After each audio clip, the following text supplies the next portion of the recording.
We also want to thank there is a Bangladeshi news channel NL24, which is based out of London.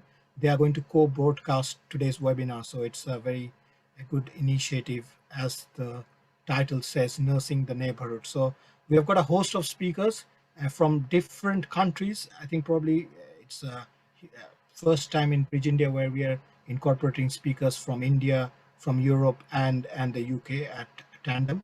So without further ado, I will start the webinar. I would like to invite our first guest speaker, Ms. Mehra, Jyotsna Mehra, who is joining us from Delhi. She's an expert in international affairs and relations. She holds a master's degree from the University of Oxford in England, and she has worked very closely with the Indian COVID vaccine program. So I would like to open the webinar with your comments, Jyotsna, on the entire scenario and your reflection. Thank you very much. Thank you, Priyajit ji. So just at the outset, I would like to say that these are my personal views, and I am here in my personal capacity.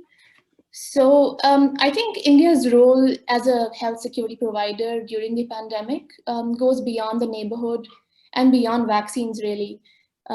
It is really a tremendous feat of the government, of the private sector, and international partners ensuring that the pandemic is contained. So let's begin with looking at the different stages through which the larger endeavor evolved. So during the early months of COVID hitting India, India expanded its production capacity of critical medical supplies at home. India, for example, entered the pandemic with just 2 manufacturers of N95 masks, only to later then go on to sending medical supplies such as masks to over 150 countries, more than half of which were grants to our partners in the developing world. Alongside this, the Indian Navy carried out Mission Sagar in 3 different phases to extend critical humanitarian support to our partners in the Indo-Pacific maritime neighborhood. So this included, sending essential medical supplies, food items, rapid response teams. These went to different countries from Maldives, Mauritius, Madagascar, Comoros, Seychelles, Sudan, Eritrea, South Sudan, Djibouti, Vietnam, and Cambodia. And now, of course, India's vaccine matrix or vaccine friendship is the focus of this endeavor. So over the last few weeks, India has supplied doses of these made in India vaccines to several countries in the neighborhood, in the Indian Ocean region, in Latin America and the Caribbean, in Africa. These have been supplied as grants and as commercial supplies. And just yesterday, it was announced that India would also be sending about 200,000 doses of vaccines to UN peacekeepers. Indian vaccine manufacturers have also partnered with international organizations such as the Gavi Vaccine Alliance, which will make available doses of vaccines for people in Africa and also for UN health workers. And in the coming few weeks, we'll see India sending doses of vaccines to more countries. So even as COVID has brought attention to India's pharma industry, but for many years now, India has played this role. It did not receive as much attention for obvious reasons, because this is in the middle of the pandemic. So it's just a few statistics here for you. Indian pharmaceutical sector supplies about 40% of generic drugs demand to the US and 25% in the UK. Indian pharmaceutical sector also supplies over 50% of the global demand for various vaccines. And India solely accounts for around 60% of the total vaccines supplied to UNICEF. Indian vaccine manufacturers are also leading when it comes to supplies of vaccines to different WHO regional groupings, which includes Africa, Eastern Mediterranean, Southeast Asia, Western Pacific, and is now slowly making inroads into Americas and Europe. And among developing countries, India has an edge over its partners. And this is because India is able to get the perfect formula of quality, quantity, safety, and speed when it comes to supplies of vaccines. Indian vaccine manufacturers are leading when it comes to the volume of vaccine supplied globally, whereas say vaccine manufacturers in developed countries lead when it comes to the value. And most of the vaccines manufactured here by India go to the global south. Even if we talk about the two Indian manufacturers who are supplying COVID vaccines currently, the Serum Institute of India and Bharat Biotech, the numbers are quite impressive. So Serum Institute is the world's largest vaccine manufacturer by number of doses produced and sold globally. It is also estimated that 65% of children worldwide receive at least one vaccine manufactured by the Serum Institute of India. Bharat Biotech, on the other hand, has over 160 patents and has delivered around 4 billion affordable doses of vaccines to over 123 countries. So India's success in this sector has for long been established and recognized. There are a few factors which have contributed to that. One of that is, of course, the universal immunization program, which India carried out in the 1980s with the aim of increasing immunization coverage across all districts of India. This was the largest, one of the largest such efforts anywhere in the world. And slowly with that, the supporting ecosystem developed in India. India has been, for example, carrying out periodic reviews of these systems. There's been a digitization of this entire value chain, supply chain of vaccines in India, the cold chain system as well. So a lot of effort is being put into this. Indian vaccine makers are known to improvise on vaccine formulas to make them withstand possible adversities, for example, in hostile climates, manufacturing vaccines suitable for diseases in certain areas of the world, for example, sub-Saharan Africa. So attention really goes towards those sorts of, harmonizing quality, quantity, speed, and improvising the formulas based on the target recipient. So we saw that during the early months of the pandemic, along with India, others such as China, Taiwan, UAE, Turkey, and EU were at the forefront of mass diplomacy. Of course, as we all remember, mass diplomacy didn't turn out quite well for China because China was accused of trying to cover up for the many cover-ups that had happened before it when it comes to the pandemic itself. And of course, there was talk about bad quality of medical supplies, which were supplied by China. So India here is clearly trying to distinguish itself from China. The pandemic came out of PRC, but as did the wolf warrior diplomacy and coercive attempts to stop investigations into the origins of the virus. So India is trying to project itself as a force for the good, and as health diplomacy increasingly acquires a more prominent place in the foreign policy agendas of many countries, India is trying to create a strong legacy for itself through the efforts that it has been taking in the last few months. I'd leave it at that.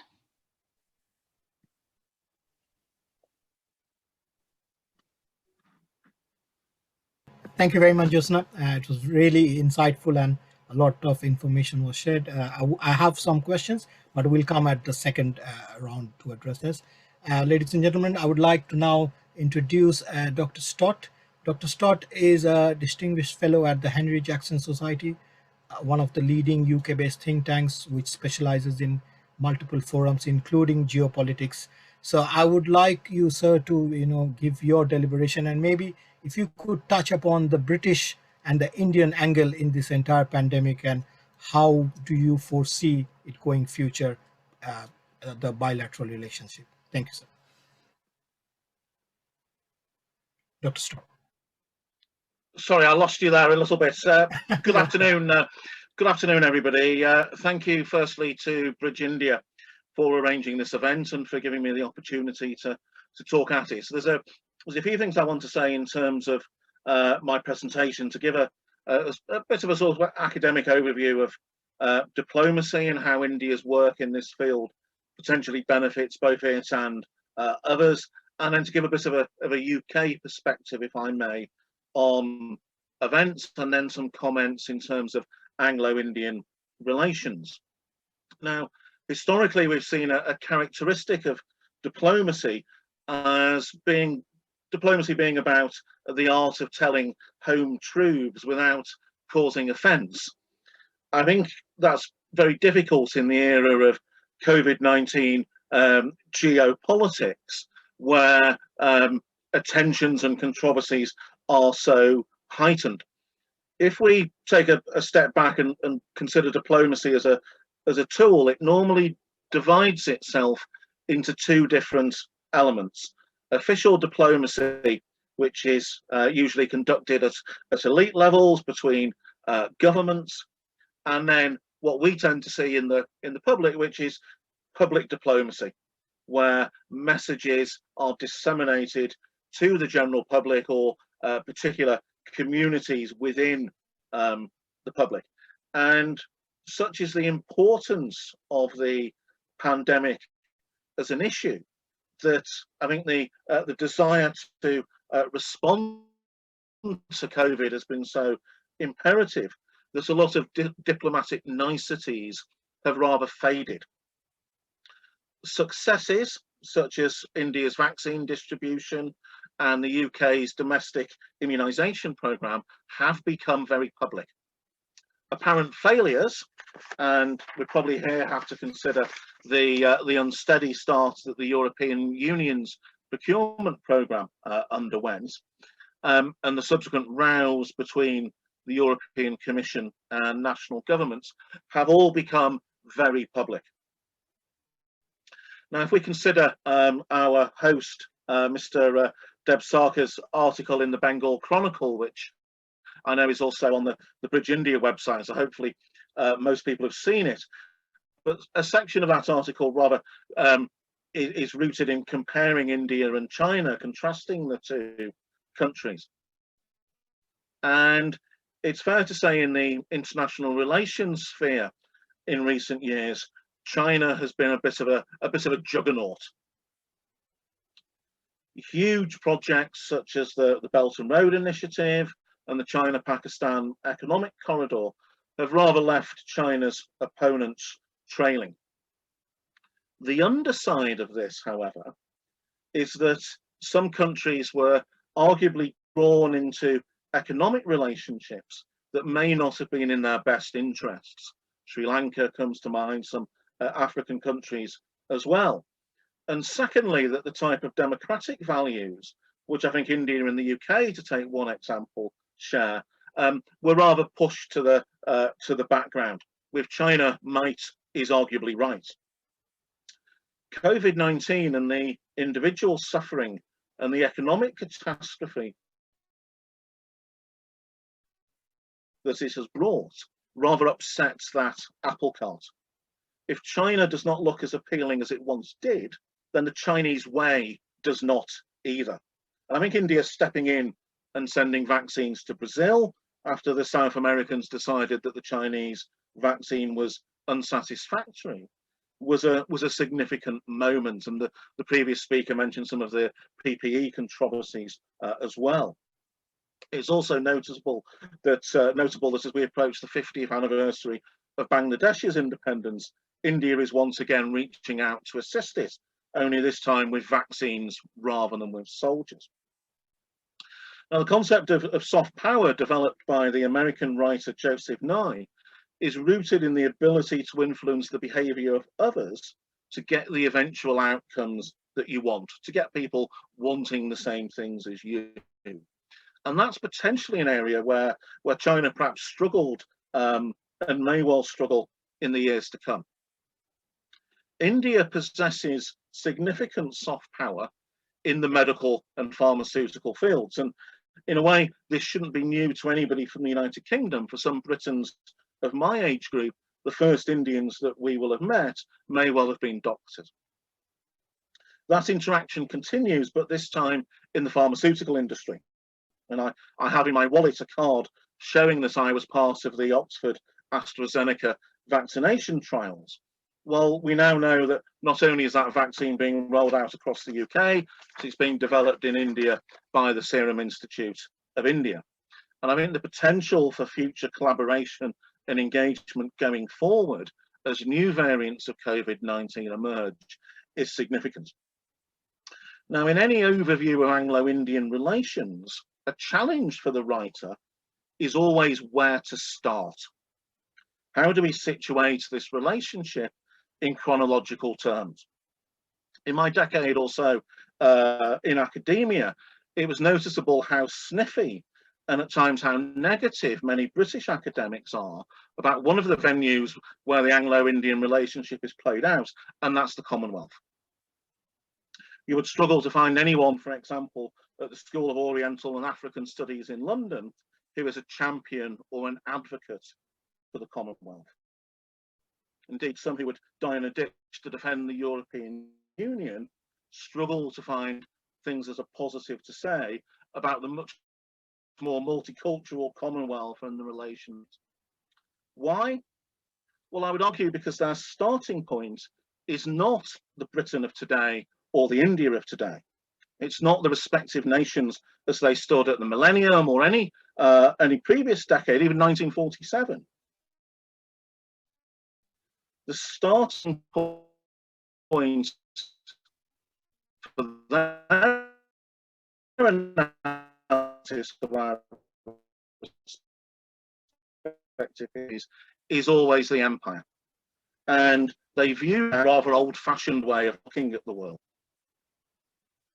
You do not build a mutually beneficial working relationship of equals rooted in the guilt or the apologies of the two parties. Far better to build a modern pragmatic relationship that goes forward on shared interests and engagement as equals in major projects. And that's why I think it was such a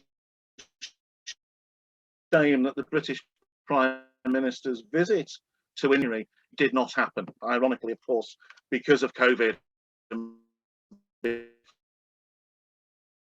of the new variant that we had in the UK. We do have shared interests, shared concerns, for example, about China or about some of the problems around terrorism. We share a mutual commitment to democracy and working together in this pandemic.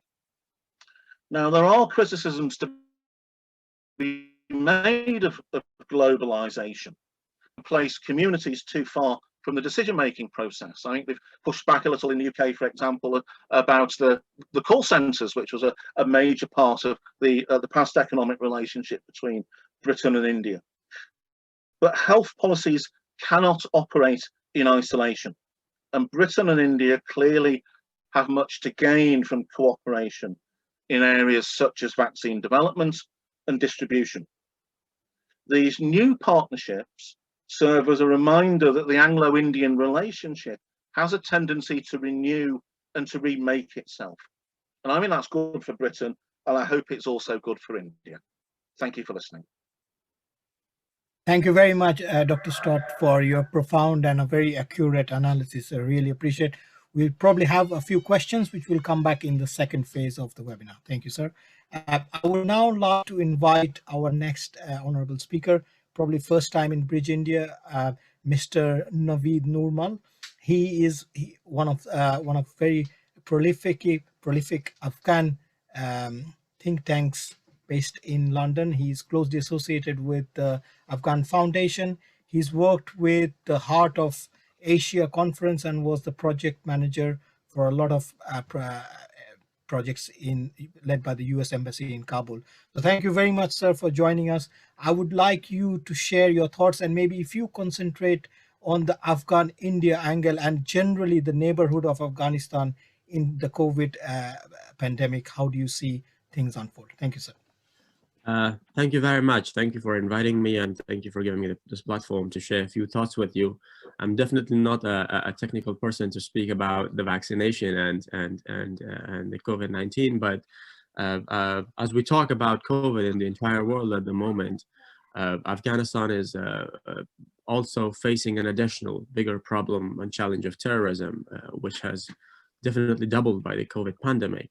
In the past couple of months, with the emergence of COVID-19 and with the increase in the number of cases, we have also been facing targeted assassinations in Afghanistan by the Taliban, despite the peace talks going on in Doha.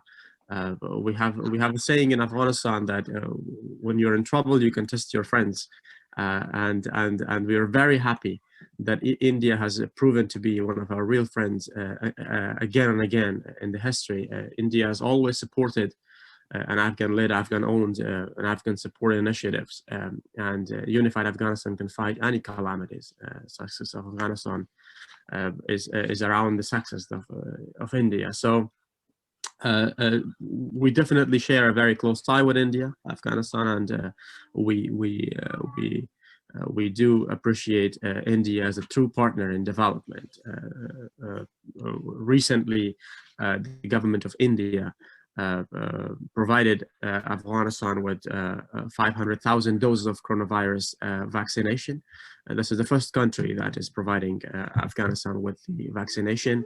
It was awaiting the World Health Organization approval before we can deliver it to the vulnerables, and I'm happy to inform you that we have received the approval from WHO, and Afghanistan has already trained more than 1,000 of workers to deliver the vaccination.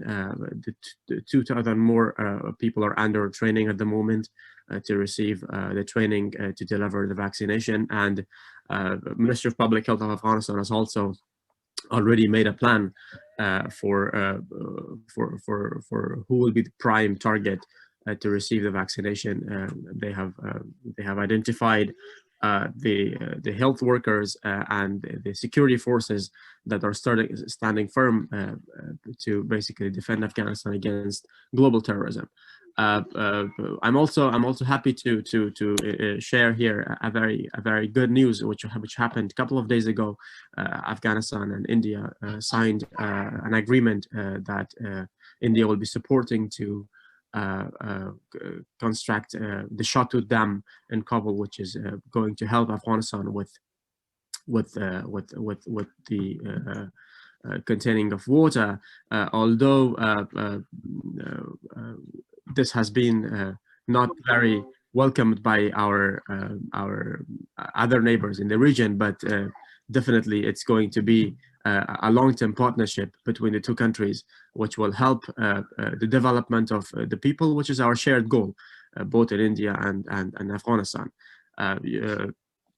Your attention to Afghanistan is definitely appreciated. The level of relationship between the two countries has significantly gone better, and we are sure that it will be based on the values of democracy, humanity, mutual interest, mutual respect, and mutual trust. In this independent world, we have a lot in common with our interests, and I'm sure that this will be a great achievement towards achieving those goals. As I said, the Stott Dam, which has a capacity of storage of 147 million cubic meters of water, this will not only help the residents of Kabul province with the drinking water, but will also help with other development projects in the country. I'll leave the conversation at this point here, and I'll be happy to take any questions, if any. But I'm very thankful for having me in this panel, and I hope that we can keep our cooperation and collaboration in the future too. Thank you very much. Thank you very much, Mr. Nurmal. We really appreciate your kind comments and the information which you shared about upcoming projects between India and Afghanistan in the general sphere. So really appreciate. I just wanted to have a quick comment to our viewers to say, if you have any questions, feel free to please type it in the chat, and I will try to direct it to the appropriate panelist, or you can also type it in the chat box.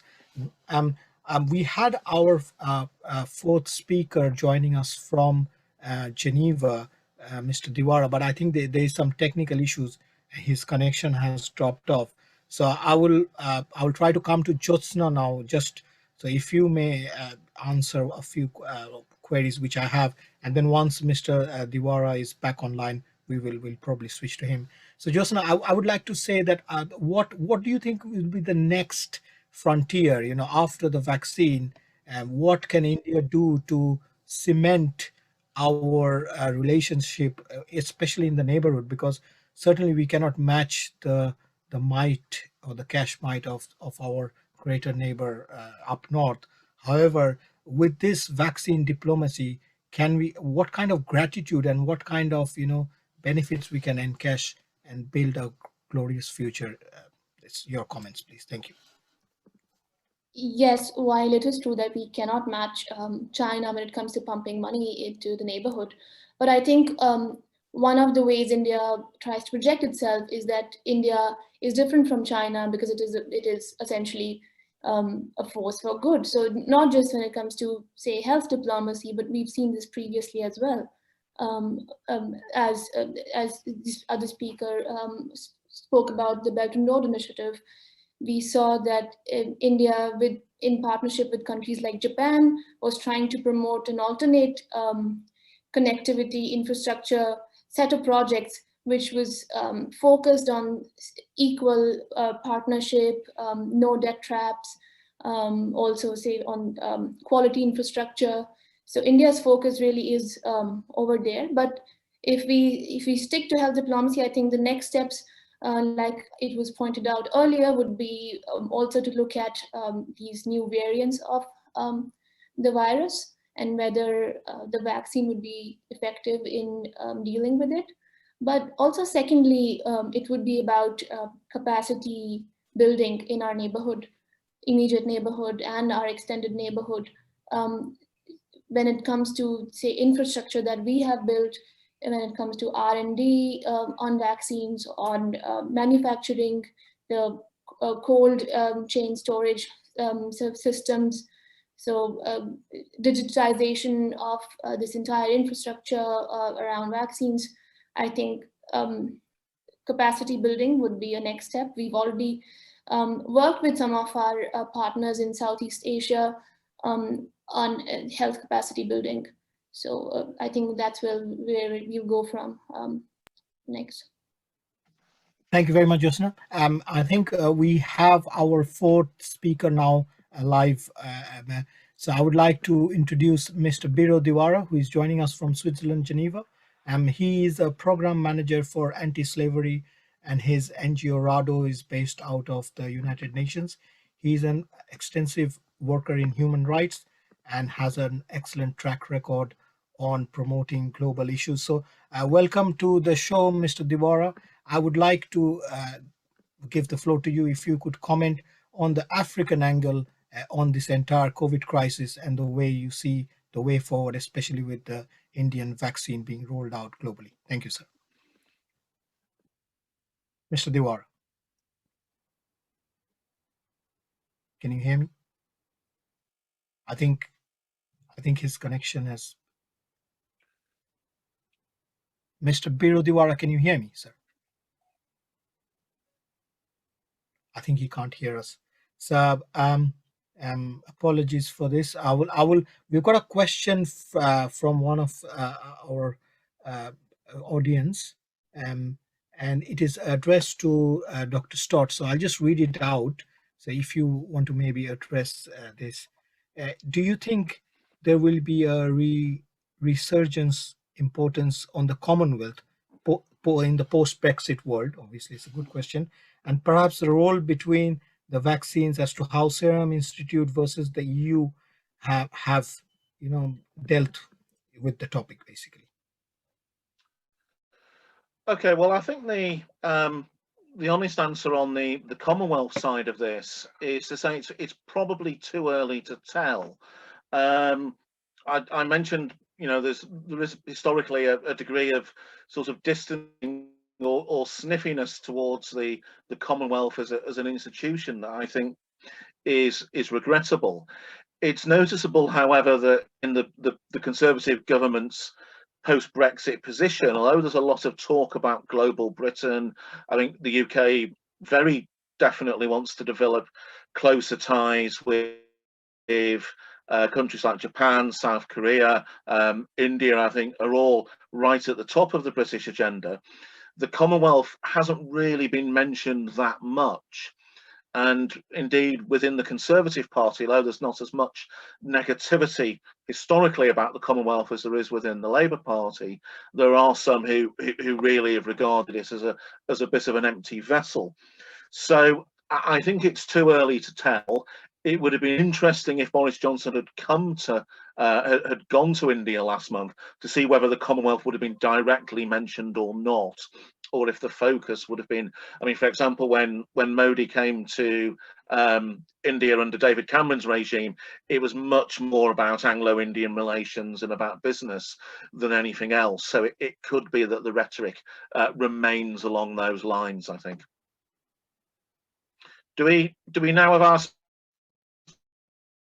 speaker back? Not yet. I don't see him on the screen yet.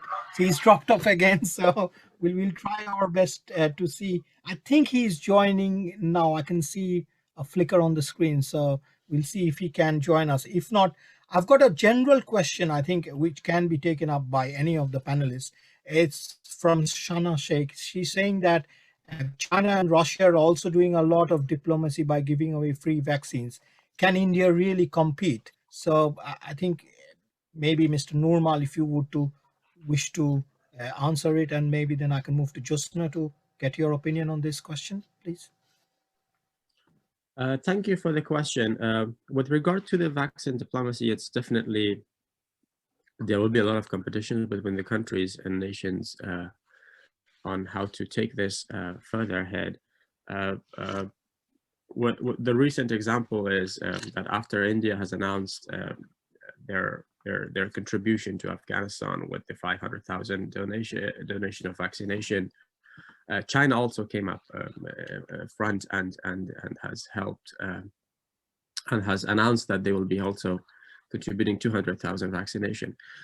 Here, the entire discourse here is that it's about helping the humanity. So it's a positive diplomacy towards a better life for everyone, and it's definitely encouraged and convinced, rather than having countries who are supporting the safe havens of terrorism or supporting the war rather than peace, supporting the opposite of developments against development. So it's definitely going to be a competition, but definitely a competition that is very much appreciated and can taken further. I think Mr. Biro is here. I don't want to lose him before we hear him. He has raised his hand, so let's hear him. Thank you very much, Mr. Ronald. Just now, I'll come back to you just in case if we lose Mr. Biro again. So I would like to give the floor to Mr. Biro Deewara, who is joining us from Switzerland. So your opinion, sir, on the African angle of the COVID crisis in relation with the Indian vaccine program, please. Thank you very much, sir. Can you hear us? Mr. Biro? I think he still can't hear us. There must be some really big technical challenge here. But anyway, if I just may switch to Jyotsna, so if you could probably answer or give your opinion that can India really compete? It's a very valid question. Yeah. So of course, you know, there is this angle about, especially when it comes to China, Chinese vaccines might have a bit of an image problem. I think around 2018, there were repeated scandals in China when it came to vaccine manufacturers manufacturing contaminated vaccines. And I think with the Russian vaccines as well, when it comes to trust ratings on vaccines, they also do not rank very highly. So So definitely India does have an advantage there. It would just need to put its narrative forward that our vaccines can be trusted, have been approved by the WHO, and have a track record of being effective and safe. Thank you very much, Josna. I think I do apologize to all our viewers. We've got a technical challenge here, establishing a link between Europe and Switzerland. Sorry, probably we can blame Brexit for it, but I've got him on phone, so I'll try to relay his voice across to our viewers. So the next voice you will hear is from Mr. Deewara. Thank you. Mr. Deewara, please go ahead and give your opinion. Regarding technology challenges we have here, so time happening at the UN. Good afternoon, everybody. First of all, I would like to express my condolences and the solidarity to the victims of COVID-19 in India and around the world. Caring for the poor means helping poverty. India is the second most populous country in the world with 1.5 billion inhabitants. Apart from technology transfer in South, India is the country that produces basic and generic medicine for the whole world and mainly developing countries. Addressing the virtual meeting yesterday, UN Secretary General Antonio Guterres described the goal of providing vaccines to all as the biggest moral test before the global community, underlying that everyone, everywhere must be included. Defeating COVID-19, now that we have begun to have the scientific capacity to do so, is more important than ever, he said. Yet, progress on vaccination has been widely uneven. In first, 10 countries have administered 70%. Hello? Yes, we can hear you. Please go ahead. Please go ahead. Just 10 countries have administered 70% of the all COVID-19 vaccine. Mainly, more than 130 countries have not received a single dose. Those affected by conflict and insecurity are at particular risk of being left behind. As the current situation of access to vaccine in developing countries reminds us of a bad memories for HIV in 2000. India and South Africa appealed last month to WTO for exemption or intellectual property right is beneficial for universal access to COVID vaccine to all countries without discrimination.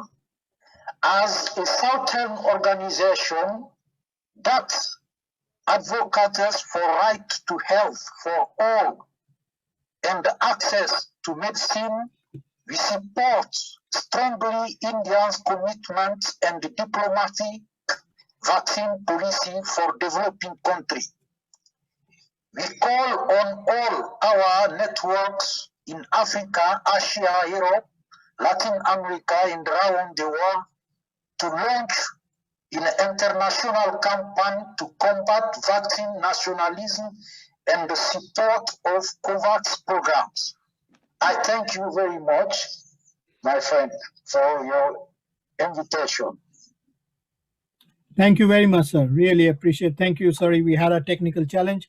but we could get some of at least what he wanted to convey. So I think we are probably coming to the end of the session. So I would just go to all our speakers for your final comments, maybe a 1 minute. And if we have any questions, we will answer. If not, then we'll close after that. So I'll start in the same order. So Josna, if you could give your final comments, please. Thank you. Yes, I see a question on SARC and whether vaccine diplomacy might actually strengthen SARC. On SARC, I only have this to say that India's position is quite clear that terrorism and cooperation do not go hand in hand. We saw even when India initiated a coordinated response, regional response on COVID back in March or April, on COVID through SARC, Pakistan didn't even care to send their prime minister when all other heads of states were present. So no, SARC. There's very limited role for SARC now in the region. India is trying to make up for it through other platforms such as BIMSTEC and other Indian Ocean region platforms. Time. Thank you very much, Josna, for your time. It must be quite late back in India, so really appreciate your kind gesture. Dr. Stott, your final comments and what would you like to the thoughts which we leave you with. Thank you. My two comments really. One is that I think it's very interesting to see India operating in such a positive way on the global stage, and that's something that people in the UK will be watching very closely. I'd also like to stress more generally with COVID that in a way some of the most difficult times are still to come, not necessarily in terms of the health issues and the pandemic, because the vaccination program potentially signposts a route out of that, but it's the enormous economic challenges that we face, and particularly for countries in the UK, like the UK, that have really relied very much on the government bailing out businesses, loaning people money, and indeed those who've lost their jobs or who've mothballed their jobs, and they're not going to get the opportunity to restart those businesses again. And so we do face some real difficulties going forward. And it's interesting, Naveed mentioned the problem of terrorism in Afghanistan having got worse because of COVID. I think there is a degree of nervousness that the next 5 to 10 years may be much more difficult because of the year or so that we've had due to the pandemic.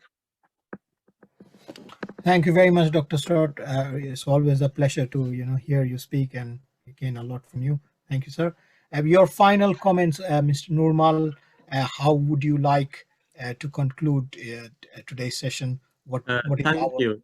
I'll take it with Dr. Stott's comment, last comment. Definitely, it is alarming, and I hope that the insurgent groups, the terrorist group, understand or appreciate at least the delivery of health services, something that should be kept apart from other problems that they would probably have with the political discourse. The government of Afghanistan have on different occasions have asked the Taliban group to agree on at least a humanitarian ceasefire, so the government could deliver the health services to those vulnerable under their control. And also to put my last comment with regard to, because I left, we were talking about the vaccine diplomacy, and then a question came up about the SARC countries. It's definitely the matter of vaccination in the region will be a challenging. It will be challenged by different people differently. But given the role of India in the region, and especially in the SARC organization, and given also their difficulties within the SARC countries, for example, Bangladesh and Sri Lanka, the relations have been frayed many times due to different reasons. It's definitely showing that India is opening a new chapter in its bilateral relationships, and this is a pragmatic diplomacy, which I definitely look at it as a development in the bilateral relations of India with the other regional countries. So with that, I'd leave it to the audience for for some thoughts. So thank you very much. Thank you very much, Roman. Really appreciate it. Thank you. We have Mr. Deewara on the line here, so we'll any final comments, sir, from you. And we have also got a vote of thanks from one of our viewers, Shai Vanakam, saying that he personally wants to, thank you for the wake-up call about the vaccine availability globally, especially in Africa. So if you want to give your final comments, please, sir. Thank you very much. Finally, we need to have, like, India is a current member of Security Council, can boost an initiative there for universal access for developing country as he played previous pass at WTO from 2000 2003. We need a vigorous diplomacy and cooperation and solidarity with third country. I think India can lead that to continue his traditional diplomacy. We speak up voice of third country in international area and to facilitate access, transfer medicine to particularly African countries. And we express our gratitude as well, Indian policy regarding the role his play for African transfer knowledge and also access to medicine in the country. The barrier Western country created right now is totally a violation fundamental rights of those people. We need to have solidarity and renew a solidarity with everybody who no country can close their barrier and the pandemic, we are all vulnerable now. And we need to have solidarity to strengthen cooperation, bilateral and multilateral cooperation, and to finance COVAX program for developing country access. I thank you again. And here regarding human rights development, I hope maybe during this session 46 Human Rights Council, we can have again another briefing soon as possible. We will manage that together, my friend Priyajit. Thank you very much. Thank you very much, sir. Really appreciate. Thank you. So I think with that, we have come to the closure of our webinar. It has been a real pleasure and honor to have hosted you all, and I hope we have answered most of the questions. So if there is anything else, feel free to contact Bridge India. The links will be available of the show on the usual social media platform and on the website. So with this, I would like to say goodbye to all. Thank you very much and keep safe. Thank you. Thank you. Thank you.